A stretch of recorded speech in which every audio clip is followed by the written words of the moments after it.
안녕하세요. 저는 시댁의 막내 아들에게 시집을 간 한 아이의 엄마입니다. 이제 막 나이 60을 바라보고 있죠. 제가 이곳을 찾은 이유는요.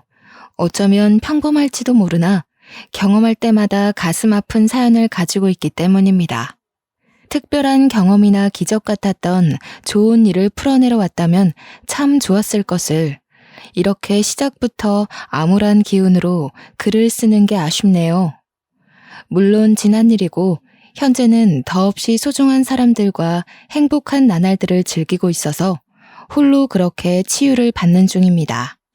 그럼에도 불구하고 아픔이 있었던 구간 또한 저의 삶이었고 똑똑히 기억나는 한 일부가 아니겠습니까? 그래서 과거의 상처를 완벽히 잊는다기보단 조금 더 포용적인 마음으로 받아들이고 인정하는 게 맞지 않나 싶습니다. 제 이야기를 사랑하기 때문에 많은 이들에게 들려드리려고 찾아왔고 또 사연을 들려드림으로써 저는 그날의 일을 제대로 뉘우쳐보고 앞으로의 미래를 그려나가 볼까 합니다. 사연을 들어주시는 동안 청취자분들의 귀가 즐겁길 바라며 제 이야기를 들려드리겠습니다. 제 남편 집은 증조부 때부터 지방에 위치한 화훼단지에서 원예 농원을 운영하는 사람이었습니다. 그 농원은 대대로 물려져 시댁 쪽 남자 형제들에게만 애물단지처럼 전해진 건데요. 남편은 이남 일녀의 막내였는데 형님은 여자라는 이유로 아주버님은 일찍 돌아가시는 바람에 우리 남편이 농원을 물려받게 된 겁니다. 남편이 딱히 꿈이 있던 사람은 아니었습니다. 그럼에도 어쩔 수 없이 떠맡게 된 그 농원이 자기의 앞길을 막는다며 그렇게 툴툴거렸어요. 그러면서도 대대로 내려온 가보이다 보니까 차마 내치진 못했습니다. 워낙 얼굴 모르는 조상에서부터 전해져 내려온 거라 천벌받기라도 할까봐 겁이 났던 건지 그 정도의 배짱은 없었나 봅니다. 남편을 만나기 전 저는 이런 말로 표현하기 민망하지만 온실 속 화초처럼 자랐습니다. 가족들의 전적인 과잉보호 아래 취업을 하기 전까지 아무것도 모르는 순수 소녀로 컸죠. 내 입으로 말하기 뻘쭘한 소문이 하나 있는데 주위에서 저만 보면 사람들이 예쁘다고 연예인이냐며 물을 정도 외모가 수려한 편이었습니다. 이건 엄마를 닮았기 때문인 것 같아요. 엄마가 저처럼 어릴 때부터 이웃들의 눈독에 시달며 살았다고 했거든요. 그랬다 보니까 제게는 연애의 기회도 결혼의 기회도 굉장히 흔하고 많았습니다. 결혼하기 전부터 인기가 많았으니까요. 그런데도 불구하고 저는 모태솔로였습니다. 제가 과잉보호를 받은 몸이라고 했잖아요. 친정에서도 자매들 중 엄마를 유독 많이 닮은 저를 귀하게 키워서 특히 친언니가 저에게 접근하는 남자들을 모조리 쳐냈습니다. 친언니는 거의 제 보디가드 수준이었어요. 언니가 나중에 다 커서 말해줬는데 학창시절에는 저를 보러 온 남학생들 관리하느라 상상을 초월할 만큼 바빴다고 하더라고요. 저는 몰랐고 모를 수밖에 없었습니다. 언니가 늘 저 몰래 그랬을 테니까요. 그러다 언니가 결혼을 하면서 친정에서 나가게 되었고 저도 또한 취업 때문에 독립을 시작하면서 제게는 더 이상 이성적 교류를 통제하는 선은 사라지게 되었습니다. 그렇게 제 앞에 경계가 사라지고 제일 먼저 만나게 된 남자가 바로 우리 남편입니다. 남편은 당시에 취업은 하지 않은 몸이었고 시부모가 농원 운영하는 걸 도우며 친구들과 놀러 다니길 좋아했던 사람이었습니다. 그러다 우연한 기회로 저와 마주치는 일이 생겼고 그 이후 적극적으로 구애를 했던 걸로 기억합니다. 그동안 친언니가 남자를 다 쳐내는 바람에 남자를 제대로 알아볼 눈이 없었던 저는 남편의 애정에 쉽게 넘어가 버리고 말았죠. 특히 남편의 어느 부분에서 결혼을 결심하게 되었냐면 바로 친정엄마가 뇌경색으로 돌아가시게 되었을 때입니다.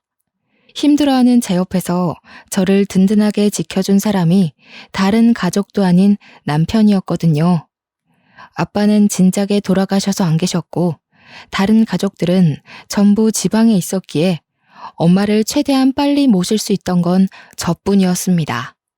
그런데 제가 너무 늦게 엄마를 발견한 거죠.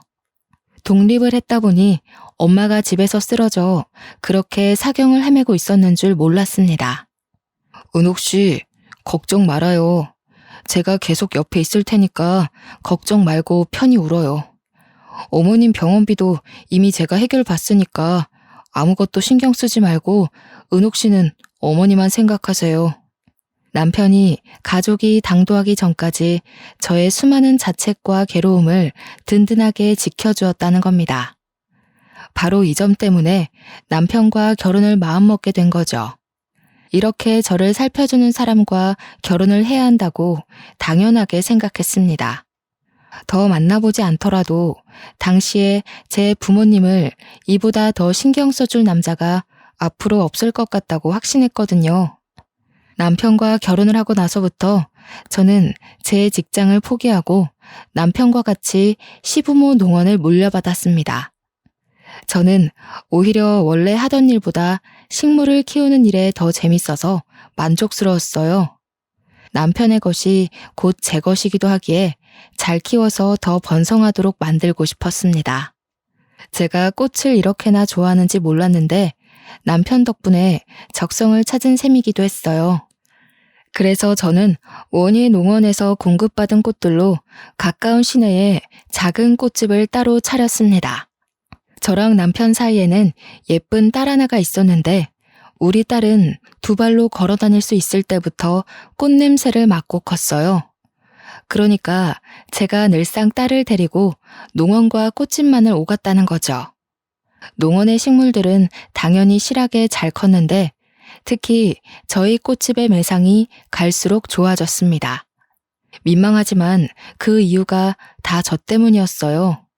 저희 꽃가게 주위에는 IT 중소기업이 하나 있는데요. 제가 가게 바깥 꽃에 물을 주고 있으면 그곳으로 출근하는 회사원들이 저를 보고 몇 번씩 번호를 묻기도 했고 꽃집에 찾아와 꽃이 아닌 제 마음을 사려고 하는 남자들이 많았습니다. 물론 대개 저한테 딸이 하나 있는 걸 알고 금방 머쓱해하며 사과를 하지만 그럴 때마다 꽃 하나씩은 꼭 사서 돌아갔거든요. 그런데 문제는 남편이었습니다. 남편은 원래부터 노는 걸 좋아했던 사람이라 그런지 결혼하기 전만 해도 부지런했던 모습이 점차 본울굴로 돌아오기 시작하더라고요. 제가 꽃집을 동시 운영을 시작했을 때 남편한테 원예 농원도 관리를 좀 신경 써달라고 부탁을 했는데 주말에 가보니까 관리가 전혀 안 되어 있는 거 있죠. 남편의 농원 방치는 갈수록 심해졌습니다. 제가 이쪽 저쪽 똑같이 신경을 기울이지 않으면 한쪽이 죽을 수밖에 없는 운명이었어요. 그럼에도 농원만큼은 시댁 자신이기 때문에 아무래도 그쪽으로 제 신경이 좀 더 기울어 있었거든요. 시간이 지날수록 동시에 같이 관리하다 보니 제 체력이 급격히 소진되는 거 아니겠습니까? 제 꽃집을 운영하기 힘들 만큼 농원이 관리가 안 되자 남편한테 결국 한 소리를 하게 되었습니다. 여보, 밖에서 사람 만나는 건 좋은데 할 일은 하고 나가서 일 봐야지. 이것 봐, 벌써 한 줄은 다 죽었잖아. 농원 안 온 지 오래됐지? 이게 우리 밥줄이나 마찬가지인데 신경 좀 써주면 안 돼? 신경 쓰고 있어. 내가 식물 다루는데 소질이 없어서 그런 거지. 실력이 없는 사람한테 자꾸 일 강요하면 일이 이 모양 이 꼴로 나는 거야. 엄마 아빠도 알면서 나한테 맡긴 거일걸? 놀기만 좋아하고 돈은 계속 필요했던 남편은 끝내 제 꽃집에서까지 현금을 빼가며 매상의 심각성을 전혀 자각하지 못했습니다. 그래서 좀 당해보라고 저녁 반찬들을 대폭 줄여버렸어요. 아니나 다를까 남편이 반찬 상태가 뭐 이러냐면서 투덜대더라고요. 말했잖아. 우리 밥줄 간당간당하다고. 농원 관리가 안 되는데 무슨 돈으로 고기 반찬을 올려? 다른 곳에 쓸 돈 많아서 반찬은 한두 개만 만들기로 했어. 남편은 그날 뒤로 식사마저 집에서 잘 하지 않았습니다. 바깥에서 먹고 오더라고요. 한 푼이 아깝고 생계가 흔들리기 시작한 시점에서 외식이라니. 저는 결국 철부지 남편을 설득하길 포기하고 꽃집은 낮에 일찍 문을 닫고 농어는 밤에 일하며 홀로 고군분투했습니다. 남편이 같이 일을 좀 도와주면 수월할 텐데 저는 하다하다 더는 체력 고갈로 일이 너무 힘들어서 결국 사람까지 뽑아 농원에 힘을 쏟았습니다. 남편은 그걸 보고도 코웃음만 치더군요. 혼자서 잘할 수 있겠는데 뭘 돈까지 쏟아붓냐고, 그럴 돈 있으면 자기 달라고 하는 거 아니겠습니까? 무시했지만 역시 사람을 쓰더라도 애까지 있는 입장에서 양쪽을 혼자 관리하는 건 너무 버거운 일이더라고요.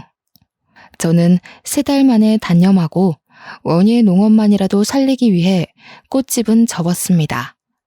다른 남자들은 제가 유부녀인데도 관심을 주면서 만나고 싶어 하는데 남편은 정작 저한테 관심이 차차 사라졌어요. 남편의 본색을 몰랐을 땐 사람이 변했다고 생각했습니다.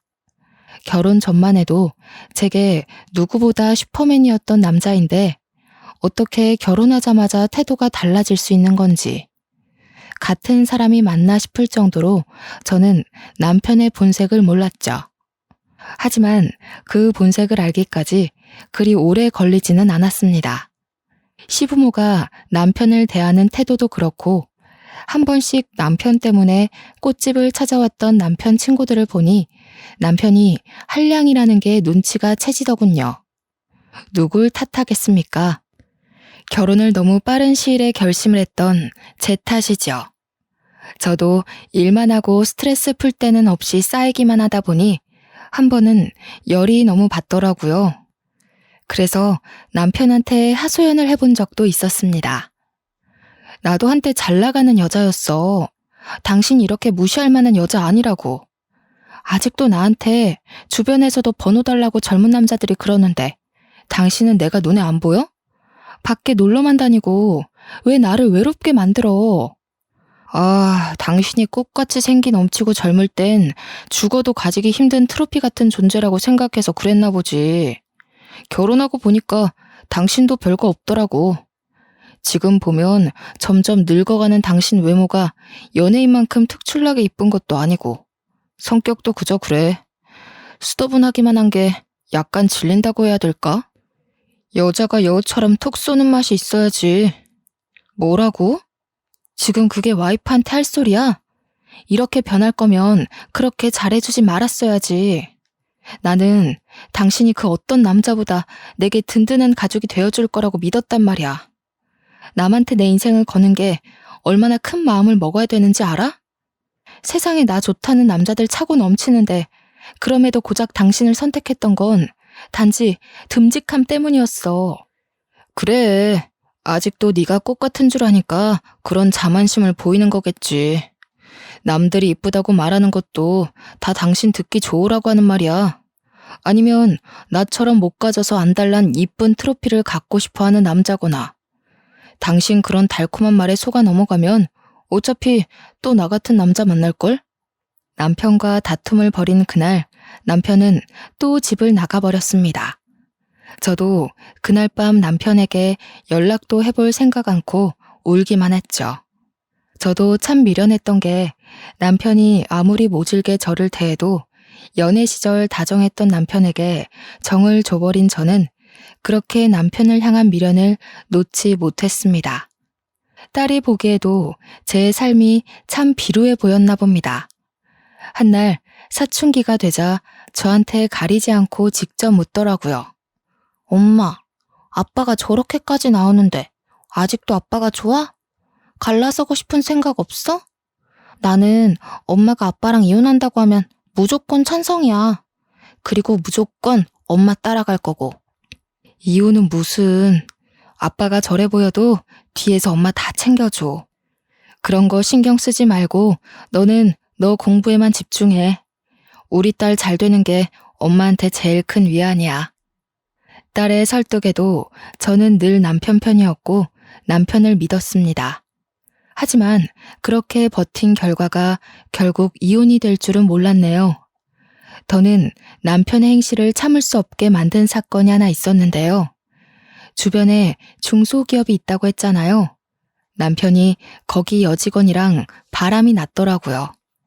남편은 쪽팔린 줄도 모르고서 저한테 당당하게 이혼까지 요구를 했습니다. 그럼 나랑 우리 초이는? 당신한테 우리는 여태 뭐였어? 짐이었니? 어떻게 가족에 대한 생각을 눈꼽만큼도 안 할 수가 있어. 초이 앞에서 부끄럽지도 않아? 그러니까 초이 앞에서 더 망신당하기 전에 이혼하자고. 당신 내 얼굴 보면서 계속 살 수 있어? 딴 여자랑 지지고 볶는 거 다 알면서도 용서할 수 있어? 어차피 이렇게 살아봤자 우리 서로 속만 버릴 뿐이야. 조용히 갈라서자고. 그래도 저 혼자 이미 가족이 되어버린 남편을 믿고 소중히 생각하면서 참았는데 그동안 애쓰며 고군분투했던 수년이 통째로 날아가 버린 기분이었습니다. 어차피 제겐 소송할 돈도 없고 고심 끝에 제가 생각해낸 건 남편한테 합의 이혼해줄 테니까 시부모가 물려준 농원을 나한테 달라는 제안을 했습니다. 오히려 나야 좋지. 애물단지였는데 잘 됐네. 나중에 이 농원으로 딴 말하기 없기다. 초이한테는 미안하니 내가 양육비는 줄게. 초이 성인까지 1년도 안 남았으니까 그 정도는 그간의 정이라고 생각해도 될 것 같네. 남편은 집만 간단하게 챙기고서 빨리도 나가버렸습니다. 재산 분할 때문에 저 또한 집을 정리해야 했어요. 하교를 하고 돌아온 딸은 저한테 오히려 잘했다고 그날 틈만 나면 저를 안아줬습니다. 딸 앞에선 티를 안 냈지만 어떻게 아무렇지 않을 수가 있겠어요. 좀 많이 힘들었습니다. 그래서 딸 자는 사이 몰래 방을 나가 울기도 하였죠. 전 남편이 돼버린 그 자식이 양심은 있는지 정말로 알아서 양육비를 챙겨주더군요. 달에 150만 원으로 쳐서 제 딸이 성인이 되기 직전까지 총 1,000만 원을 받았습니다. 제가 참 부족한 엄마였는데도 딸은 따로 신경 쓰지 않아도 될 만큼 어른스럽고 바르게 자라주더군요. 어느새 딸이 직장인이 되었는데 들어간 회사가 결혼 정보 회사였습니다. 딸이 일을 시작한 지 얼마 안 되었다고 생각했거든요. 그런데 어느 날 거기서 결혼할 남자가 생겼다는 겁니다. 네 나이가 몇인데 벌써 결혼을 하냐고 했더니 정신없이 살아서 몰랐는데 딸이 벌써 29살이 되었더라고요. 농원 일 때문에 너무 바쁘게 살아 제 딸이 그새 30살을 앞두고 있는 줄도 몰랐습니다. 제가 절망에 빠지지만은 않고 나름 잘 힘내서 살아왔구나 싶은 걸 딸을 보고 느꼈네요. 우리 딸애가 얼마나 야무졌냐면 혼자인 저를 걱정해서 제게 대릴 사위까지 제안했지 뭡니까. 아유, 말도 안 되는 소리 하지 마라. 너희들 지내는데 불편하게 그 무슨 말이니. 혹시라도 정서방한테 그런 말해서 부담 주고 그러면 안 돼. 이미 남자친구는 오케이 했어. 시댁이랑은 아직 얘기해본 건 아닌데 남자친구 말로는 시댁 의견 신경 쓸 필요 없다고 하던데? 그냥 하는 소리지. 아무리 그래도 시댁에서 귀한 아들 남의 집 팔려가는 꼴을 내버려 두겠니? 일단 그런 건 결혼하고 나서 얘기하고 지금은 결혼 준비에만 신경 써. 저는 괜히 사위한테 피해가 될까봐 한사코 거절했는데 딸은 결코 그냥 하는 소리가 아닌 듯 했습니다. 제가 결정을 미루는 덕에 우선은 상견례 먼저 치르게 되었는데요. 그날 사돈댁을 처음 봤는데 우리 쪽도 바깥 사돈이 없고 사돈 쪽도 마찬가지인 것 같더라고요. 상견례 자리에 사부인이랑 사위만 달랑 나와 있었습니다. 물론 이 자리에 참석하기 전 사부인께서 별거 중에 있다고 딸한테 언질은 받았거든요. 바깥 양반이 바람이 나서 그렇다는데 아직 법적인 부부라 이혼 관계는 아니라고 했습니다. 바람났다는 바깥 사돈의 얘기에 문득 제 전남편의 기억이 나서 순간 언짢았는데 사부인이 저와 같은 처지의 여자라고 하니 금세 마음이 가고 편해지더라고요. 또 사부인 성격이 굉장히 쾌활하여 상견례 자리는 생각 외로 원활히 진행되었습니다. 딸이 결혼하고 나서 본격적으로 대릴 사위 제안을 다시 했지만 저는 그때 진심으로 딸을 앉혀두고 제 마음을 전했어요. 엄마가 언제까지 너를 붙잡고 살 거야. 엄마도 그만 엄마 인생 살고 너도 앞으로 네 가정을 위해서 네 인생을 꾸려가야지. 정 걱정되면 엄마 집에 일주일에 한 번씩 들려주면 되잖니. 그리고 사부인도 혼자던데 너희 둘 다 엄마한테 붙어있으면 사부인은 누가 봐줘? 내가 엄마를 두고 어떻게 혼자 가? 있던 사람이 없으면 그 빈자리가 얼마나 큰데. 옆에서 조잘대주는 사람 있어야 우리 엄마 기운내서 살아갈 사람이라는 거 내가 무엇보다 잘 아는데 어떻게 두고 가라고. 남편이 괜찮다고 했단 말이야. 같이 살면 안 될까? 엄마가 불편해서 그래. 딸이랑 사는 건 좋은데 아무리 딸이 사랑하는 사람이라지만 엄연히 남이지 않니. 마냥 아들 같다는 마음으로 24시간을 함께하는 건 좀 부담이 되네. 딸은 그제서야 제 제안에 납득을 하였습니다. 저와 떨어지는 것과 홀로 두는 걸 무척이나 속상해했지만 끝내 저의 뜻을 따라주었고 시댁으로 합가를 하게 되었죠. 그러자 딸이 그럼 남자라도 만나라고 자기 회사에서 최고로 좋은 남자 선별해 줄 테니까 맞선을 보라고 하는 거 아니겠습니까? 거절하면 또 엄마한테 붙어 살겠다고 할까봐 일단은 알겠다고 하고 딸을 진정시키느라 진땀 뺐어요. 그렇다고 딸이 정말로 남자를 소개시켜줄지는 몰랐습니다. 사위와 딸이 힘보태서 함께 자리를 마련해줬는데 나 부끄러워서 가기 싫었지만 사위가 직접 저를 데리러 오는 바람에 갈 수밖에 없었습니다. 그때 만난 남자의 첫인상은 그동안 배 나온 전 남편 때문에 남자에게 질려있던 저의 고정관념을 바사삭 깨주었는데요. 그는 저와 비슷한 동년배의 중년 남성이었고 자기 관리에 철저한 분인지 깔끔하게 수트 차림에다가 훤칠하기까지 했습니다. 좀 놀랐어요. 제가 당시 50대였던지라 제 나이대의 남성들 기준이 전 남편과 같았기에 전혀 기대 안 하고 왔거든요. 주책이겠지만 첫인상에서 벌써 오묘한 기분을 느꼈습니다. 오랫동안 식어있던 심장이 살아 움직이는 듯 했어요. 이성민이라고 합니다. 듣던 대로 참 미인이시네요. 젊을 때 인기 꽤 많으셨을 것 같은데 제가 감히 은옥 씨 성에 찰지 모르겠습니다. 그래도 오늘 시간만큼은 최선을 다해서 근사하게 모실 테니까 예쁘게 봐주셨으면 좋겠어요. 성민 씨의 말에 저는 제대로 된 소개를 하기도 전에 웃음이 새었습니다. 제가 남자 앞에서 또다시 웃을 수 있게 될 줄은 정말 상상도 못했네요. 성민 씨와 대화를 하다 보니 저는 성민 씨에게 더 마음의 문을 열 수밖에 없었는데요. 성민 씨가 이혼남이란 얘기는 사전에 들어서 알고 있었지만 저와 같은 상처가 있는 사람인지는 몰랐거든요. 전부인이 바람나는 바람에 이혼을 하게 되었고 전부인과 전부인의 상간남 때문에 하던 사업까지 망할 뻔했다고 하지 뭡니까. 나름대로 성민 씨는 그때가 꽤 큰 상처일 텐데 초면에 저한테 고백해준 그 용기가 저는 참 마음에 들었습니다. 저 또한 성민 씨에게 제 이야기를 털어놓음으로써 비슷한 아픔을 가지고 있다는 걸 알려줬어요. 그리고 남자에 대한 반감도 없지 않아 남아있다고도 솔직하게 밝혔죠. 배우자가 불륜으로 상처를 줬다면 당연히 새로운 인연에 반감이 생길 수밖에 없다는 거 이해합니다. 하지만 꼭 말씀드리고 싶어요. 이 넓은 세상에 모든 남자가 다 악질적인 사람은 아니라는 걸요. 제가 그걸 꼭 은옥 씨한테 증명해 보이고 싶습니다. 분명히 성민 씨는 전 남편과 같이 제게 달콤한 말을 해준 게 맞습니다. 이쯤에서 하필 전 남편이 경고했던 나를 꼬시기 위해 접근하는 남자일지 모른다는 말이 떠오르더군요. 그럼에도 제가 남자를 한 번 더 믿어보게 된 건 전 남편과 다른 점을 하나 발견했기 때문이었어요. 저한테는 전 부인이 첫 여자였어요. 결혼 생활 한 1년 했는데 그 여자가 결혼 전만 해도 참 조신한 사람이었거든요. 그런데 결혼하고 나니 돌변하더라고요.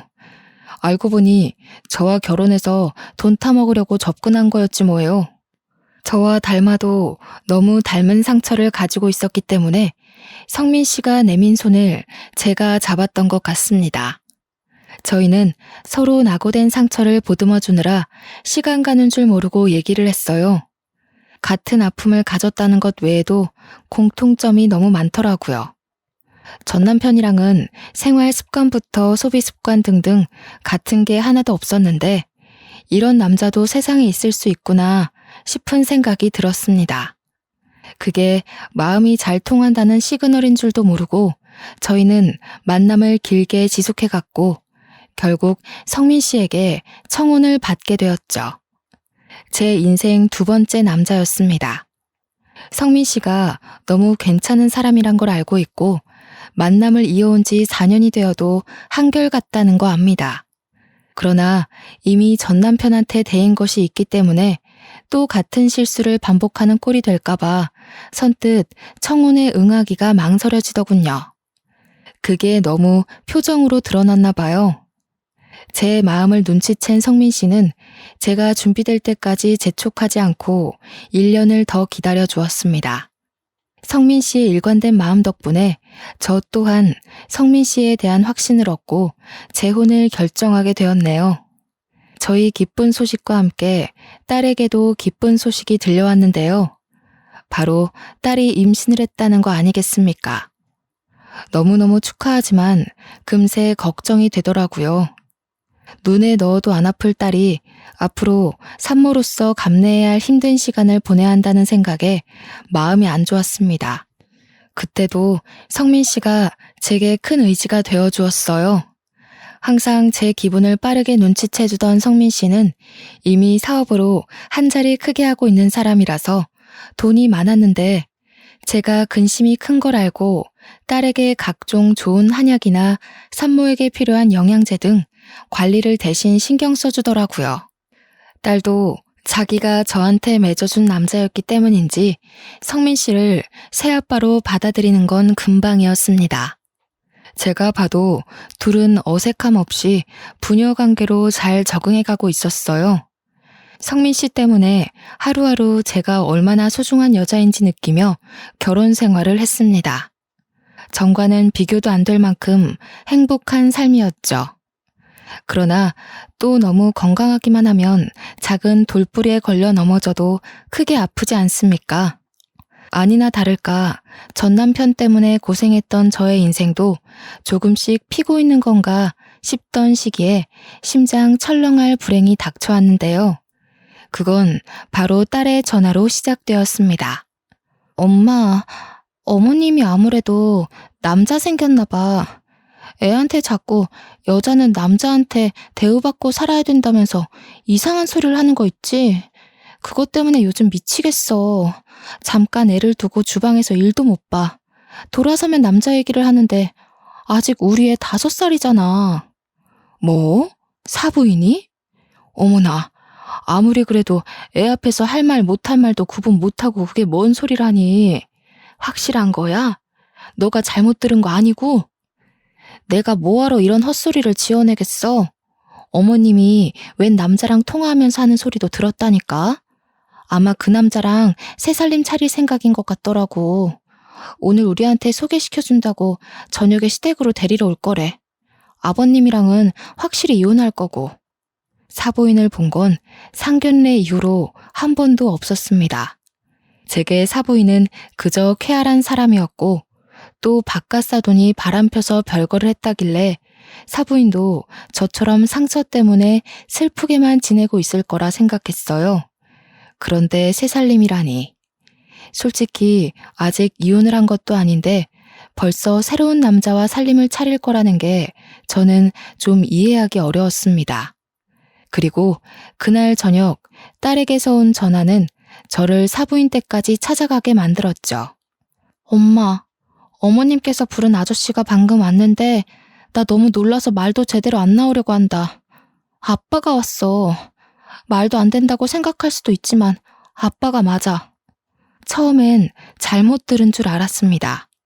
그런데 딸이 모르는 아저씨를 보고 그런 쉰소리를 할 리가 없지 않습니까? 딸이 아빠 얼굴을 알아볼 때쯤에 제가 이혼을 했기 때문에 딸의 말이 착각일 리는 더더욱 없었습니다. 딸 못지않게 놀란 저의 과거 트라우마가 다시 비집고 올라오면서 너무 불안해졌어요. 이걸 성민 씨에게 말하자 성민 씨가 먼저 나서서 저와 함께 당장 사부인 댁으로 향했습니다. 제가 집으로 들이닥치니 놀란 사부인이 영문도 모르고 서 있었는데 그 옆으로 정말 제 전남편이 함께 있는 거 아니겠어요? 내 인생으로 모자라 내 딸 인생까지 망치려고 개벌은 남 못 주고 아직도 이런 짓 하면서 살았니? 네가 뭘 하고 살든 내 알 바 아닌데 양심이 있으면 우리 앞에 다시는 나타나지 말았어야지. 무슨 낯짝으로 다시 얼굴을 드러내? 저는 전 남편한테 무작정 막말을 퍼부으며 제 딸을 보호했습니다. 그리고 그때 예상치 못한 일이 발생했는데요. 잠자코 저를 따라와줬던 성민 씨가 급발진하며 나서서 전 남편의 멱살을 잡는 거 아니겠습니까? 너 이 자식, 네가 여기 왜 있어? 또 누구 인생 망치려고 여기서 나타나? 네가 은옥 씨 전 남편이냐? 은옥 씨한테 상처 주면서까지 내 가정 파탄 내놓고 이제 와서 또 은옥 씨를 건드리겠다. 내가 너 다시 만나면 가만 안 둔다고 했지? 아씨 뭐야? 둘이 뭐야? 어쩌다가 이렇게... 나는 모르는 일이야. 두 사람이 이 집이랑 무슨 관련이 있는지도 모르고 온 거라고. 놀랍게도 제 전남편이 성민 씨의 전부인과 바람난 남자였더라고요. 성민 씨는 전남편을 상간남 소송과 사기죄로 고소하는 과정에서 얼굴 본 적이 있다고 했습니다. 전남편도 성민 씨의 얼굴을 보고 기억이 났는지 당황하면서 자기의 억울한 주장을 피력하더군요. 그러기도 잠시 금세 얼굴색 바꾸고는 뻔뻔하게 성민 씨와 저를 보고서 큰 소리로 비웃기 시작했습니다. 버림받은 처지끼리 들러붙어서 잘도 가정 이뤘나 보네. 초이는 어디에 내다 버렸대? 자식까지 버리면서 새 남자 만나고 싶었나 봐. 듣자 하니 전 남편은 당시 같은 공간에 있는 제 딸이 너무 훌쩍 커버려서 자기 친딸인지도 모르는 듯 했습니다. 몰라볼 수 있을 만큼 딸이 잘 자라주긴 했지만 그래도 자기 자식을 못 알아보고 헛소리하는 남편이 참 한심하더군요. 내가 당신처럼 몰상식한 부모인 줄 알아? 어디다 대고 나를 똑같은 취급해. 그러는 당신은 여태 못나서 아직도 부끄러운 줄도 모르고 또 상스러운 짓을 하고 있었어? 사부인도 실망입니다. 아직 이혼도 안 했다면서 저런 쓰레기 같은 남자를 만나서 살림 차릴 생각을 하다뇨. 제 딸이랑 손녀가 대체 뭘 보고 배우겠습니까? 어머머, 사부인 말 우습게 하네요. 내가 어디 피해주면서 사람을 만났습니까? 사실상 나는 이미 이혼을 한 몸이에요. 이렇게 홀로 산 지가 몇 년인데 함부로 얘기하지 말아요. 그리고 내 며느리랑 손녀가 뭘 못 배운다는 건데요. 내가 무슨 실수를 했다고. 나는요, 내 딸한테 더는 추접한 사람들 보여주기 싫거든요. 이미 망한 제 첫 결혼을 보여주는 것도 죄스러운데 더는 이런 부정행위 알게 하고 싶지 않다고요. 시어머니란 사람이 나이 한참 어린 며느리 앞에서 대체 뭐 하는 짓입니까? 저와 사부인의 말다툼에 잠자코 듣고 있던 전 남편은 제 딸의 얼굴을 유심히 살피더니 두 눈이 떨리기 시작하더군요. 그러다 곧 자신의 며느리가 될 여자가 제 친자식인 걸 알고 얼굴이 사색이 되었죠. 아니, 잠깐만. 그럼 아가씨가... 아니. 그럼 너가 초이란 말이니? 내 딸이라고? 말도 안 돼. 옛날에 그 촌스럽던 얼굴이 하나도 없는데 어떻게 이리... 그 더러운 입에 제 이름 올리지 마시죠. 저희 엄마랑 아빠더러 버림받은 사람끼리 나란히 잘 만났다고 하셨나요? 제가 보기에 끼리끼리 만난 건 그쪽이랑 어머님이 아닌가 싶은데요. 불륜을 숨쉬듯이 저지르는 사람끼리 참 잘 만나셨어요. 사이좋게 소송당하시면 되겠네요. 전 남편은 그대로 얼어붙었고 사부인은 소송이라는 말에 깜짝 놀라서 당황하는 것 같더니 곧 위자료 줄 돈이 없으니까 차라리 깜빵 보내라면서 우리한테 줄 돈 같은 거 없다고 떵떵거리더군요. 불륜이란 증거가 없다고 배째라는 식으로 말하고 있었습니다. 우기는 게 얼마나 전 남편과 똑같던지 웃음도 안 나왔어요. 증거가 있으면 소송하긴 편하겠다고 생각했는데 그 순간 듣고 있던 딸이 자기 시모에게 알겠다고 말하고 혹시 몰라서 몰래 휴대폰으로 녹음하고 있었다며 대담한 기질을 발휘해놨지 뭡니까. 심지어 그 목소리 녹음해놓은 걸 급하게 오고 있는 사위한테 발송했다고도 했습니다. 그래서 한바탕 난장판이 끝나가던 와중 사위가 도착해 또 한 번의 전쟁이 일었는데요. 사위 입에서 저는 제 사연보다 더한 사연을 듣게 되었습니다. 어머니, 너무 실망입니다. 정말 제가 모를 거라고 생각하셨어요? 자식들한테 아버지를 바람핀 불륜남 이미지 만들어 놓고 본인은 평생 떵떵거리고 살고 싶었나 본데 실패하셨네요. 며칠 전에 아버지한테서 연락받았습니다. 어머니가 불륜녀였다면서요? 어떻게 10년 넘게 저한테 거짓말을 하실 수가 있어요? 뭐라고? 네가 그 양반이랑 어떻게 연락을 했다는 거야? 그 양반한테 내가 니들 앞에 나타나는 일 없게 하라고 돈까지 줬는데? 아버지 말대로 어머니가 틀린 게 맞네요. 아버지를 죽도록 옥망하는 저를 보고 속으로 많이 비웃으셨겠어요. 자식들 다 속여가면서 불륜녀인 거 숨겨봤자 손바닥으로 하늘 가리는 겁니다. 오늘부로 저는 어머니를 죽을 때까지 보지 않을 거예요. 이제부터 자식은 없다고 생각하세요. 저 남자 데리고 가서 죽든 말든 혼자 알아서 사시라고요. 사위의 말에 사부인은 절망하며 자기 아들을 붙잡았고 뿌리치는 사위에게 넙죽 엎드리며 엄마가 잘못했다고 사정하기 시작했습니다.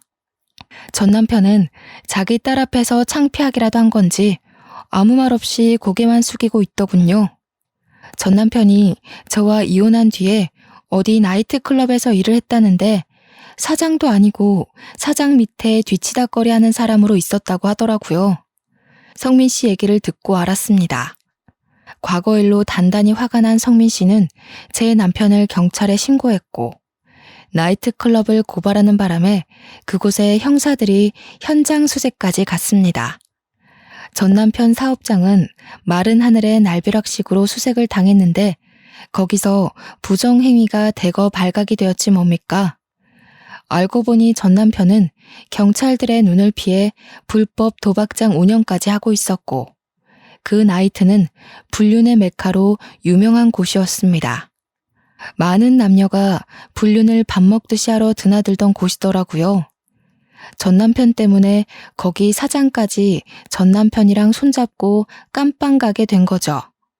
게다가 전 남편은 위자료 때문에 형량이 훨씬 더 늘어났고 시모 또한 정말 위자료 갚아줄 돈이 없어서 교도소를 갈 수밖에 없는 사정이었습니다. 그렇게 난리도 아닌 난리를 겪고 나니 문득 딸의 마음이 걱정되더라고요. 저는 딸에게 전 남편의 못난 모습을 대신 사과했습니다.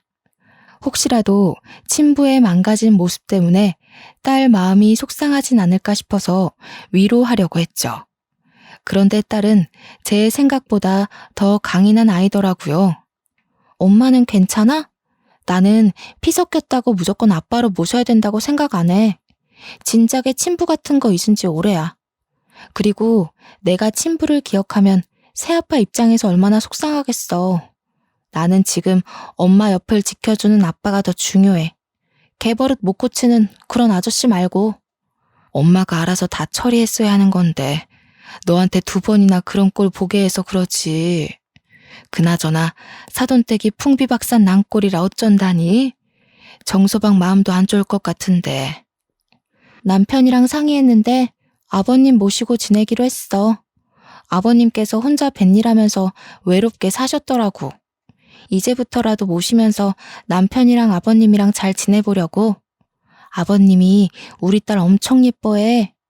벤일하면서 버신 돈으로 계속 애 장난감 사준다니깐. 어머나, 좋은 분 같아서 정말 다행이다. 엄마도 언제 한번 시간 되면 바깥 사돈한테 인사드리러 가야겠어. 혼자서 자식들한테 미움까지 받고 얼마나 억울하셨겠니. 네가 좀 신경 써서 잘해드려라. 당연하지. 엄마야말로 내 걱정 그만하고 새아빠랑 잘 지내기로 약속해. 나 진짜 새아빠 없었으면 어쩔 뻔했어. 내가 엄마 걱정 덜고 편히 지낼 수 있는 것도 다 새아빠 덕분이야. 아빠, 우리 엄마 계속해서 잘 좀 부탁드려요. 그럼 당연하지. 네 엄마한테는 내가 아직도 해주고 싶은 게 많아. 하루가 모자라서 매일매일 바쁘거든. 그러니까 초이도 엄마 보고 싶으면 아빠한테 허락받고 만나. 성민 씨의 농담 섞인 말에 딸이 키들거리면서 즐거워했습니다. 제가 확실히 복을 가지고 있긴 하다는 걸 그때 느꼈어요. 과거와 다르게 트라우마를 떠올려도 저를 살펴주고 일으켜주는 사람들이 주위에 있다 보니까 힘들었던 과거가 제법 무뎌지더라고요. 물론 기억이 흐릿해지는 건 아니었습니다. 그래도 제 얼굴에 웃음이 진다는 정말 많은 발전이에요. 성민 씨를 만나기 전까진 딸이 없을 때 한 번씩 울고 그랬거든요. 그리고 소중한 사람들 덕분에 미뤄둔 숙제를 끝내버린 것 같아서 시원하기도 했습니다. 과거 전 남편의 행실에 대해 복수란 걸 생각도 안 하고 있었거든요. 그저 농원 넘겨받은 걸로 만족하려고 했단 말이죠. 자포자기였던 제가 뜻하지 않게 좋은 인연과 자랑스러운 딸이 있어 마지막 남은 응어리를 싹 씻어내리지 않았나 싶어요. 당연히 농원은 아직도 제가 관리 중입니다.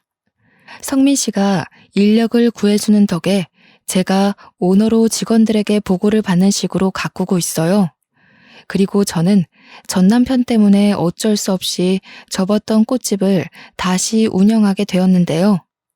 집이랑 가까운 곳에 자리를 구해서 작게 꽃집을 하는데 지금은 시대가 많이 좋아졌는지 사람들이 온라인으로도 꽃을 많이 판매하더라고요.